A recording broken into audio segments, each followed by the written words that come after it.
हरे कृष्ण। तो आज चर्चा करेंगे चौथे अध्याय की 21वें नंबर श्लोक की। पढ़ते हैं उसको।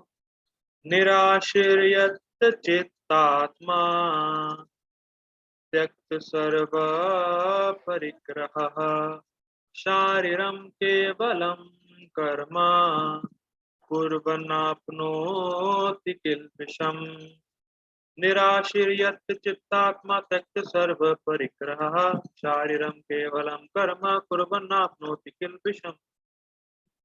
इंटरेस्टिंग श्लोक है। निराशीर समझते हैं अर्थ संस्कृत। निराशी वो समझते हैं आशा, समझते हैं ना आशा, तो वहीं से शब्द आया निराशी। उसकी इस जगत में भोग करने की कोई आशा नहीं। इस व्यक्ति की बात पहले भगवान ने करी कि वो सब कुछ करते हुए भी कुछ नहीं कर रहा है, उसी के गुणों का वर्णन कर रहे हैं यहाँ पे। निराशी, आशा मतलब होप, और निराशा मतलब कोई होप। तो इस व्यक्ति को इस जगत में भोग करने की कोई आशा नहीं, कोई जरूरत नहीं। ठीक। यत चित्तात्मा, क्यों? क्योंकि उसका मन और बुद्धि एकाग्र है, संयमित, संयमित है अपने गोल लक्ष्य की तरफ। ठीक, हम लोगों ने पढ़ा था ना अभी कि भविष्य में नित्य सुख अनुभव होगा, उसकी तरफ फोकस रहता है।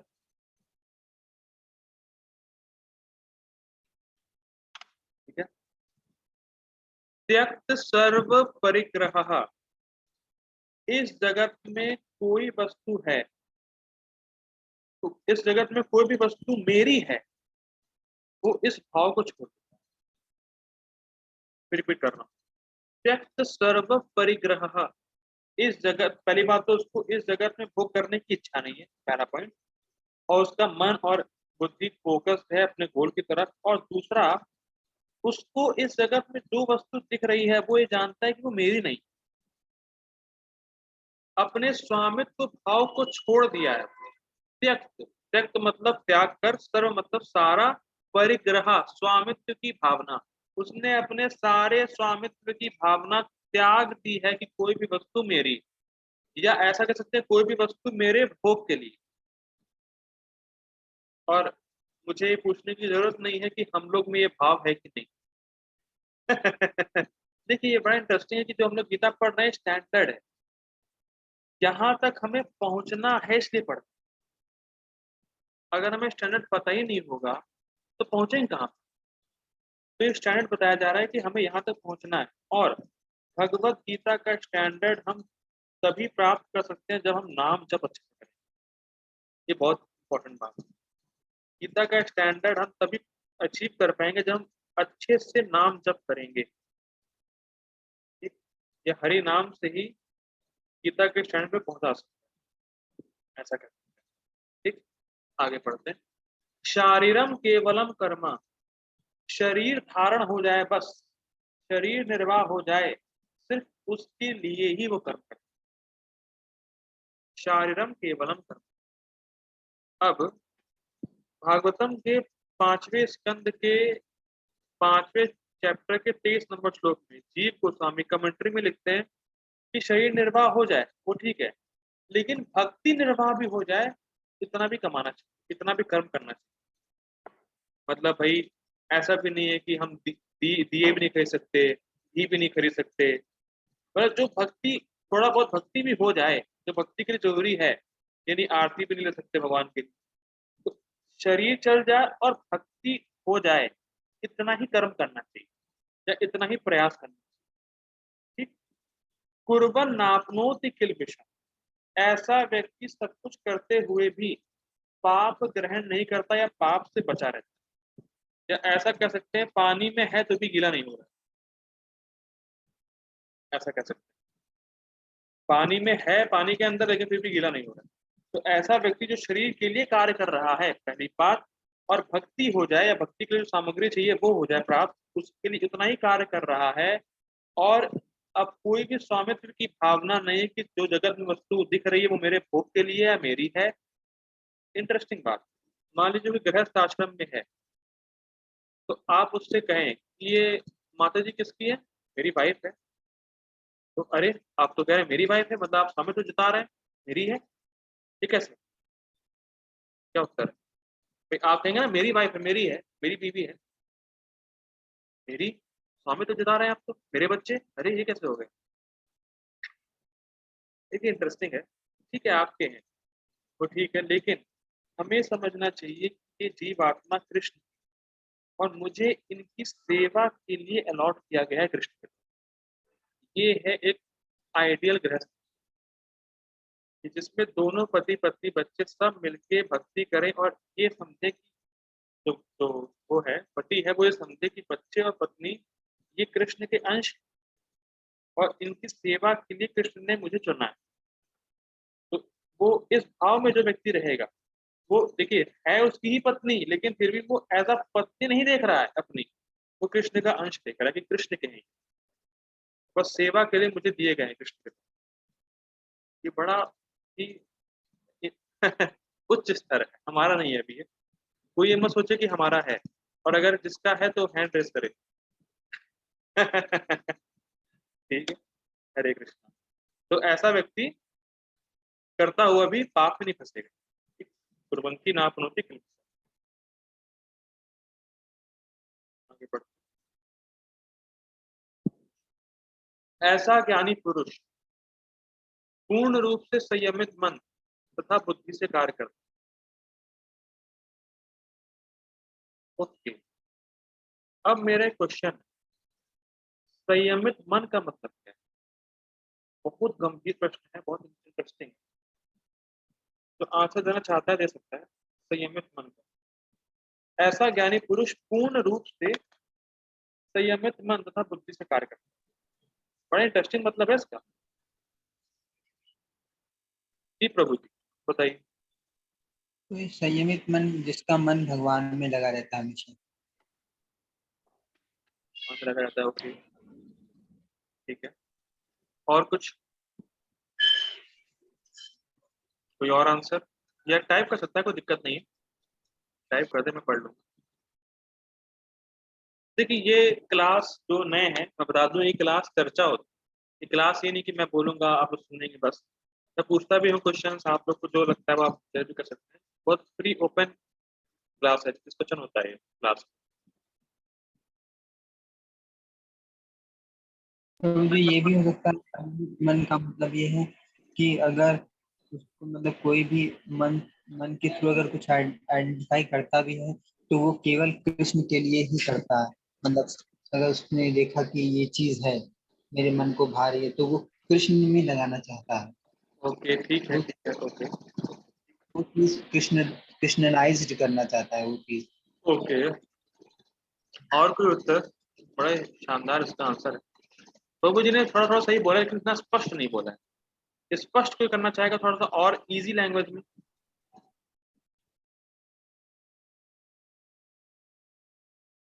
ओके मैं बता देता हूँ, कोई दिक्कत नहीं। ओके, चैट पे आया है, कंट्रोल्ड माइंड। तो आपने ट्रांसलेट कर दिया, मतलब कंट्रोल्ड माइंड, तो ठीक, कंट्रोल का इसका अर्थ क्या है? ठीक है, बड़ा इंटरेस्टिंग। संयमित मन और बुद्धि मतलब कि पहली चीज, जो व्यक्ति है जो ज्ञानी है, उसने अपने मन और बुद्धि को लगाया हुआ है किस चीज में, कि मैं भगवान का दास हूँ। वो ये उसके मन और बुद्धि में ये चित्त में चित्त आया था ना, चित्तात्मा शब्द आया, चित्तात्मा शब्द आया था। उसके चित्त में ये बिल्कुल कन्विंस्ड है वो कि मैं कृष्ण का दास हूँ, और वो उस रूप में कार्य करता है। इसका सिंपल एग्जांपल समझिए। मान लीजिए कोई पाकिस्तानी स्पाई इंडिया में आ जाए, तो सब कुछ करेगा, नहाएगा धोएगा खाना खाएगा, ऐसे तो जाएगा, लेकिन फिर भी उसके मन और बुद्धि में ये जरूर है कि मैं पाकिस्तान का स्पाई हूं, मैं इंडिया का नहीं।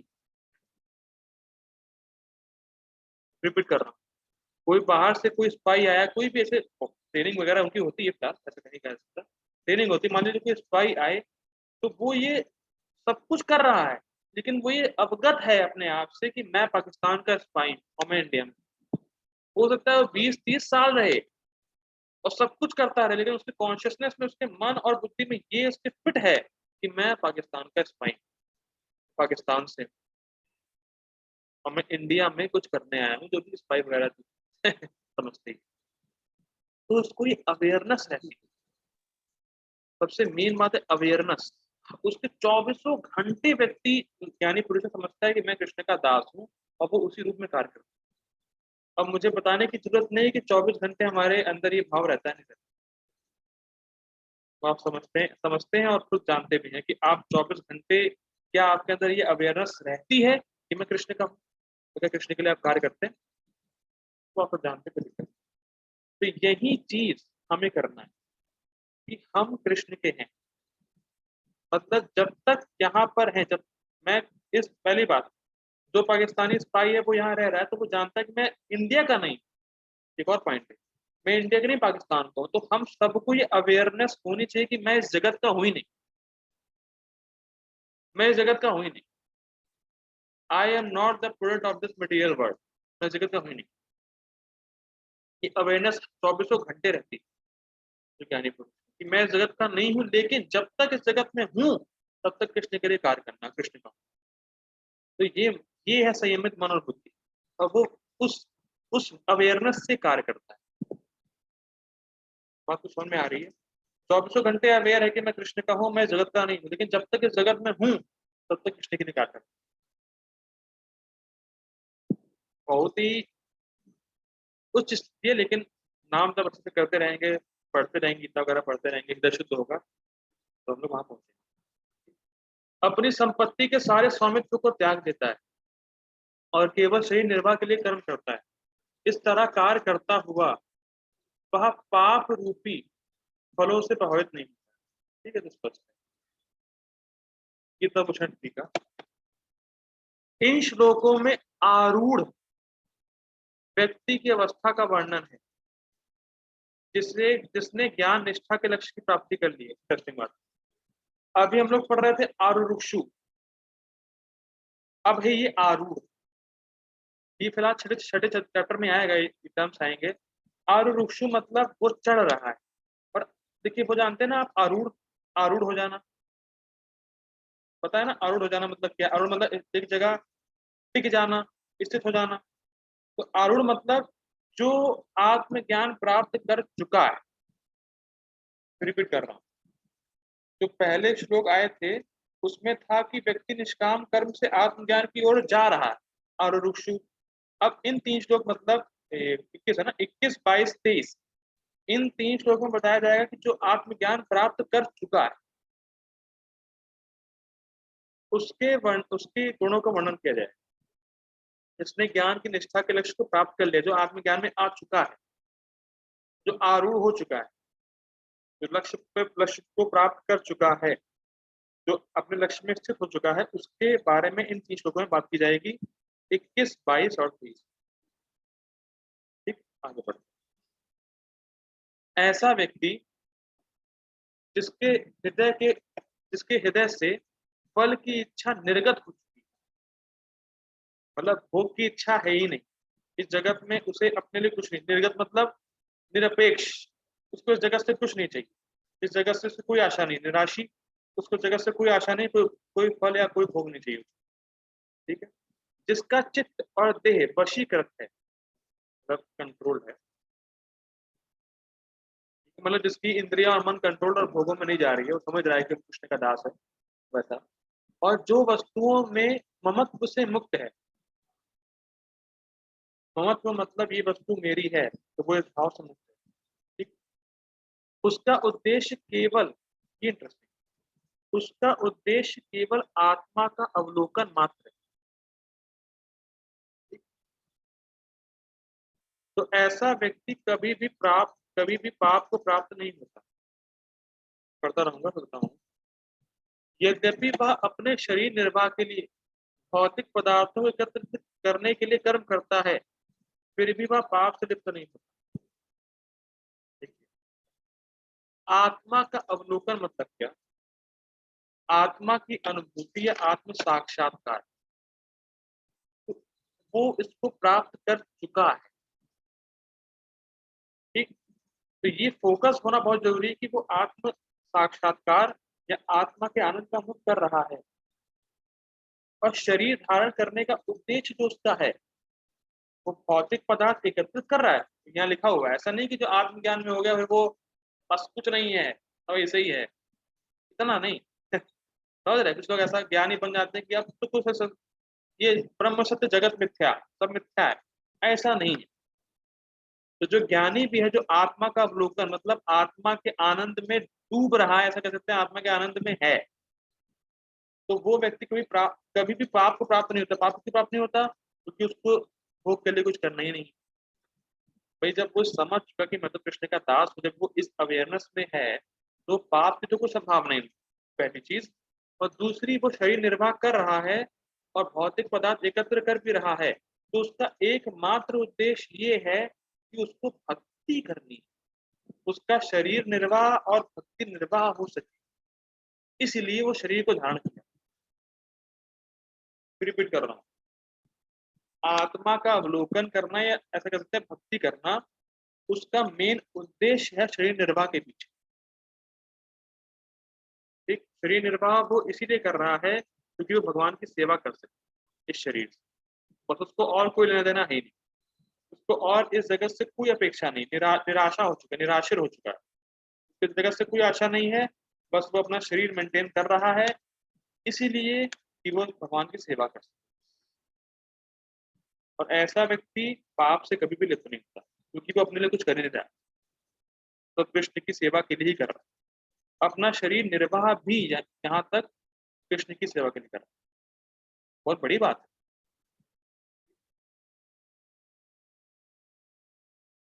देखिए स्टैंडर्ड हम लोग पढ़ रहे हैं, इसको बस अप्लाई भी करना है, पढ़ के निकल नहीं जा। इसलिए मैं एक लाइन को समझता रहता हूँ, इसको अप्लाई करना है। और ठीक है, धीरे धीरे होगा, बस नाम जब अच्छा करेंगे धीरे धीरे सब इधर शुद्ध होगा, तो धीरे धीरे सब गुण आने लग जाएंगे। ठीक, आगे बढ़ो। Purport by His divine grace, Shri भक्तिदांत स्वामी श्रील प्रभुपाद की जय। कृष्ण भावना भावित व्यक्ति कर्म करते समय कभी भी शुभ या अशुभ फल की आशा नहीं रखता। इंटरेस्टिंग। भक्त कभी ये नहीं सोचता कि उसको क्या शुभ मिलेगा, मतलब नाम नाम है, फेम है, सम्मान है, सब इत्यादि इत्यादि, और क्या अशुभ प्राप्त होगा, लोगों से आलोचना। भक्ति करता है, हरे कृष्णा करता है, कुछ नहीं करेगा, जो भी सब परंपरा में हम लोग जानते हैं। तो उसको इससे कोई मतलब नहीं।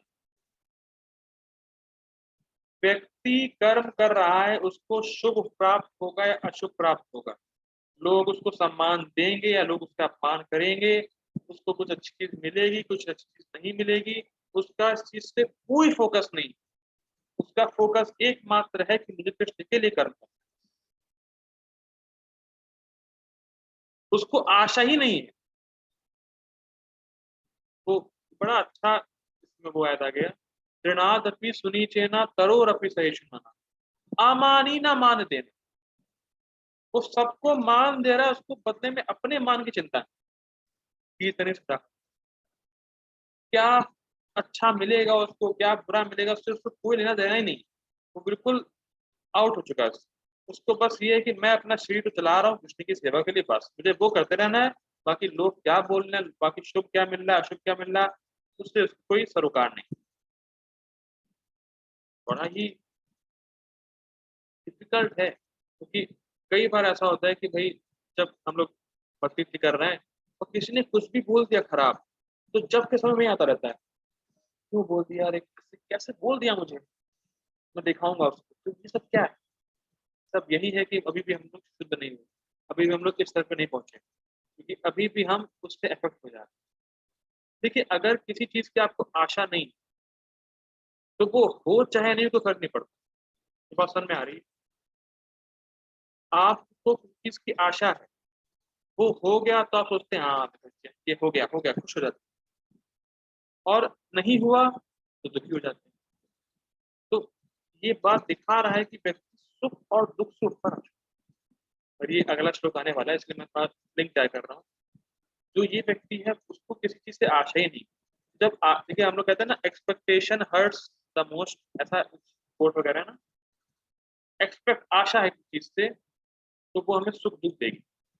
तो किसी से आशा ही नहीं है, तो सुख दुख से व्यक्ति को चला जाए और वो कृष्ण की सेवा और अच्छे से कर पाए। चलिए बहुत सारे पॉइंट निकल जाएंगे, आगे बढ़ते हैं। उसके मन तथा बुद्धि पूर्णता वश में होते हैं। समझा देता मैं। वह जानता है कि वह परमेश्वर का भिन्न अंश है। अतः ये बड़ा इंटरेस्टिंग होने वाला। अतः अंश रूप में उसके द्वारा संपन्न कोई भी कर्म उसका ना होकर उसके माध्यम से परमेश्वर द्वारा संपन्न हुआ हो। मैंने ये बोतल उठाई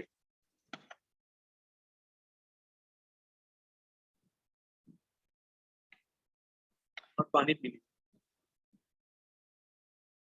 तो क्या ये मैंने खुद ही कर लिया है कि कोई इसके पीछे है करने वाला?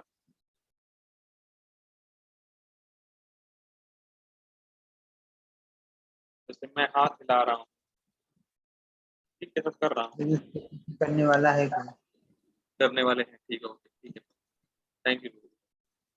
ठीक है, जब हम लोग हाथ हिला रहे हैं, सब कर रहे हैं, तो क्या हमारा हाथ स्वतंत्र रूप से कार्य कर रहा है? मान लीजिए मैं हाथ ऐसे कर दूं, ऐसे कर दूं, तो क्या इंडिपेंडेंटली वर्क कर रहा है क्या? नहीं, पूरे शरीर का प्रयास इसके पीछे है। तो पूरी शक्ति से इसको उठा रहा है, जब पूरे शरीर का प्रयास इसके पीछे है, तो हम कुछ बोल भी रहे हैं। जैसे मान लीजिए मैं कृष्ण के बारे में कुछ बोलना चाहता हूँ, तो क्या विचार आ रहा है मेरे मन में और कैसे वो वाणी के रूप में कन्वर्ट हो रहा है, कैसे मैं बोल पा रहा हूँ, ये सब मेरे कंट्रोल में है ही नहीं। और प्राय आप देखते होंगे कि आपको कुछ बोलना होता है, क्लास में याद नहीं आता है। मान लिया आपने कुछ पॉइंट्स लिखे हैं, क्लास में याद ही नहीं है, आप बोल ही नहीं पाए, आप तो तय किए हुए थे। तो ऐसा कैसे हो जा रहा है? कौन से थॉट आएंगे, कौन मेरे मुंह से क्या निकलेगा, और क्या वाणी फिर में प्रकट होगा, मैं कौन सा वर्ड नहीं बोल पाऊंगा, कौन सा वर्ड बोल लूंगा, क्या सब इतना कॉम्प्लिकेटेड चीजें हैं, ये सब मेरे कंट्रोल में है ही नहीं। इसके पीछे है भगवान, समझ रहे हैं? इसके पीछे है भगवान। तो जो कुछ भी हम कर पा रहे हैं, हम भगवान की कृपा के द्वारा ही कर पा रहे हैं, ये सचेत रहता है। मैं फिर रिपीट कर रहा हूँ, जो संयमित मन की बात हुई थी, वो ये समझ रहा है कि मैं तो कृष्ण का भिन्न अंश हूँ, और जो भी मेरे अंदर करने का सामर्थ्य है वो कृष्ण की वजह से ही आया है, कृष्ण की कृपा के माध्यम से ही हो रहा है। बहुत ही डीप स्टेटमेंट है, इसको ग्रहण करने का प्रयास करिए। आप जो कुछ भी कर पा रहे हैं, मैं बोल पा रहा हूँ, या आप सुन पा रहे हैं, या मैं बोल रहा हूँ, और कैसे आप समझ पा रहे हैं आप नहीं जानते। मतलब आप ये नहीं समझ पा रहे कि आप सोच कैसे पा रहे? क्या आप ये भी नहीं समझ पा रहे? इंटरेस्टिंग है। ठीक है, तो ये सब कृष्ण के द्वारा संपन्न हो रहा है, कृष्ण की कृपा के द्वारा हो रहा है। तो इसीलिए we are not independent at any moment, ये बात है। ये प्रभुपाद जी समझा रहे हैं कि इतना कॉन्शियस रहना है कि कोई व्यक्ति है इसके पीछे। First you have to become conscious, then Krishna conscious.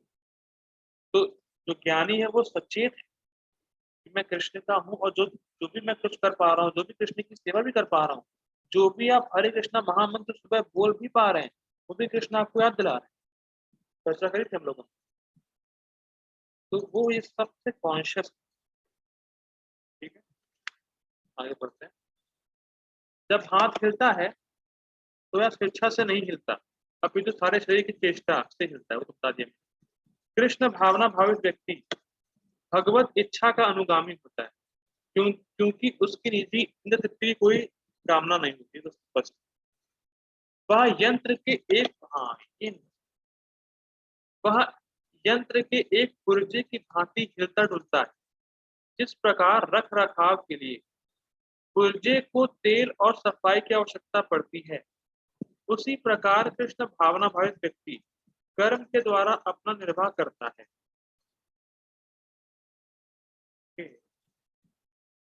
Interesting. अच्छा, अब ये बताइए, मोबाइल आपके पास बहुत अच्छा हो, उसमें सिम ना हो, तो क्या होगा? तो मुझे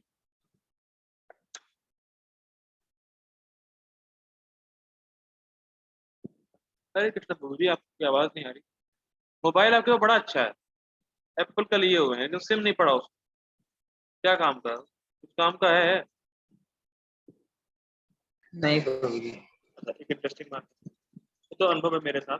मान लीजिए बाइक पे चल रहे हैं, तो प्रायः हम लोगों को पेट्रोल टंकी के ढक्कन से कोई मतलब नहीं होता। कैसा अनुभव है आपको? पेट्रोल डला लिया एक बार, तो फिर टंकी का जो ढक्कन होता है ठीक है वो है, लेकिन वो टंकी का ढक्कन मान लीजिए खो जाए, आपका ध्यान नहीं है उस पर और खो जाए, तो फिर कितनी मुसीबत होगी प्रभु जी, आप जानते हैं। इसका अनुभव है आपको? कोई चलन मुझे तो है, मैंने कपड़ा बांधा था फिर उसमें। ठीक है। तो बात यहाँ कही बहुत गंभीर बात की जा रही है। जैसे पुर्जे को तेल और सफाई की आवश्यकता पड़ती है, देखिए कंपेयर किया जा रहा है कि जैसे एक मशीन है, उसमें अगर कोई पुर्जा ढंग से काम ना करे तो मशीन सही से काम नहीं करती।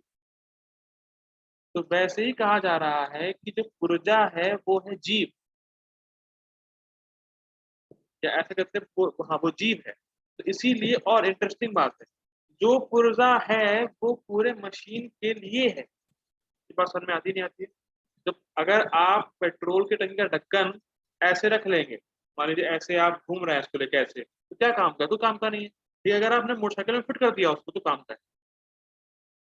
तो वैसे ही प्रभुपाद जी कह रहे हैं कि जो जैसे एक मशीन में जो पुर्जा होता है, तो वैसे ही जीव तभी तक काम का है जब तो कृष्ण की सेवा,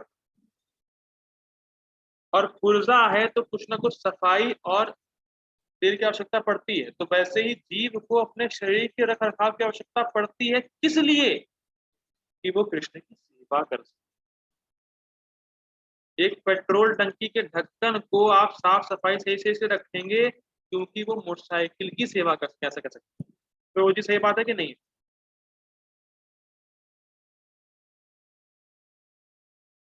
यस प्रभु जी यस। भाई आप पेट्रोल टंकी का ढक्कन लेके अपने वहां रख दीजिए, अपने रूम में, क्या काम का है? अगर मोटरसाइकिल में लगा हुआ तो काम का है।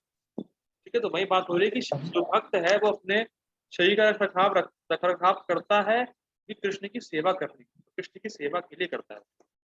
ठीक है, जिससे हम भगवान की दिव्य प्रेम भक्ति करने के लिए ठीक बना रहे हैं। ठीक, स्पष्ट है। अतः वह अपने प्रयासों के फलों के प्रति निश्चेष्ट रहता है, मतलब उसको कोई ज्यादा खास फर्क नहीं पड़ता, कृष्ण के लिए कर्म कर रहे हैं। ठीक है। पशु के समान ही उसका अपने शरीर पर कोई अधिकार नहीं होता। चर्चा कर रहे थे हम लोग। कभी कभी क्रूर स्वामी अपने अधीन पशु को मार भी डालता है, तो भी पशु विरोध नहीं करता, ना ही उसे स्वाधीनता होती। आत्म साक्षात्कार में पूर्णतया तत्पर कृष्ण भावना भावित व्यक्ति के पास इतना समय ही नहीं रहता कि वे अपने पास कोई भौतिक वस्तु रख सके।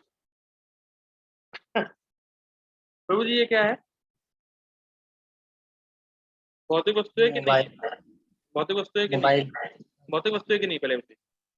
हाँ अच्छा, जिससे मैं क्लास कर रहा हूँ लैपटॉप है, तो ये भौतिक वस्तु है कि ये नहीं? वो भी आज भौतिक कह रहे हैं वस्तु। कि अरे, जो कृष्ण कॉन्शियस है उसके पास समय नहीं है कि भौतिक वस्तु रख सके, तो भाई मतलब हम क्या कर रहे हैं फिर? तो फिर उल्टा हो गया।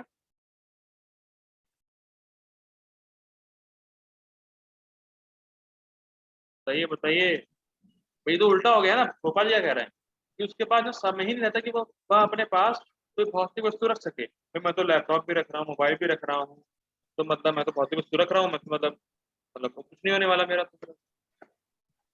क्या मतलब? नहीं वो वो चीजें वही वो आपने बताया ना कि वो पार्ट है, तो आप उसको यूज कर रहे हैं कृष्ण के लिए, इस वजह से जो भी पीछे चर्चा हुई नहीं थी। बहुत ठीक है, ओके ठीक है।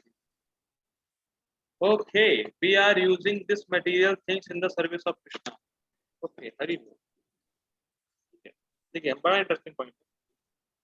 मेन पॉइंट ये है कि आप इस भौतिक वस्तु को किस कनेक्शन में देख रहे हैं, ये इंपॉर्टेंट है। देखिए, लोग समझ नहीं पाते कि माया क्या है।